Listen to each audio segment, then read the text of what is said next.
2026 FIFA বিশ্বকাপের সেরা গোলের পুরস্কার জিতে ইতিহাস গড়েছেন কেপ ভার্দের মিডফিল্ডার সিডনি লোপেজ কাব্রাল। আর্জেন্টিনার বিপক্ষে করা সেই তার অবিশ্বাস্য গোলটি বিশ্বজুড়ে সমর্থকদের ভোটে গোল অব দ্য টুর্নামেন্ট নির্বাচিত হয়েছে। মায়ামিতে অনুষ্ঠিত রাউন্ড অফ 32-এর রোমাঞ্চকর ম্যাচে আর্জেন্টিনার মুখোমুখি হয়েছে বিশ্বকাপে অভিষেক হওয়া কেপ ভার্দে।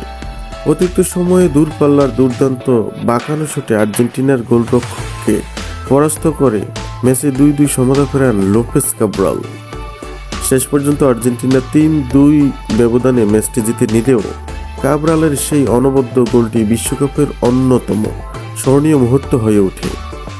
ফিফা জানিয়েছে বিশ্বের বিভিন্ন প্রান্তের সমর্থকদের ভোটে সবচেয়ে বেশি সমর্থক পেয়েছে কাব্রালের গোল। এর মাধ্যমে অভিষেক বিশ্বকাপই দারুণ এক অর্জন হলো কেপ ভার্দের ঝুলিতে। এর আগে গোল অব দ্য টুর্নামেন্ট এর রাউন্ড অফ 32 পর্বের ভোটেও সহজেই সেরা হয়েছিল এই গোলটি। পরে চূড়ান্ত ভোটাভুটিতেও শীর্ষে থেকে পুরো টুর্নামেন্টের সেরা গোলের সম্মান নিজের করে নেন লোপেজ কাব্রাল।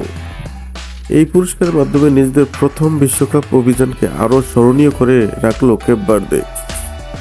লোপেজ কাব্রালের এই অসাধারণ গোল এখন বিশ্বকাপ ইতিহাসের অন্যতম সেরা গোলগুলোর কাতারে জায়গা করে নিয়েছে।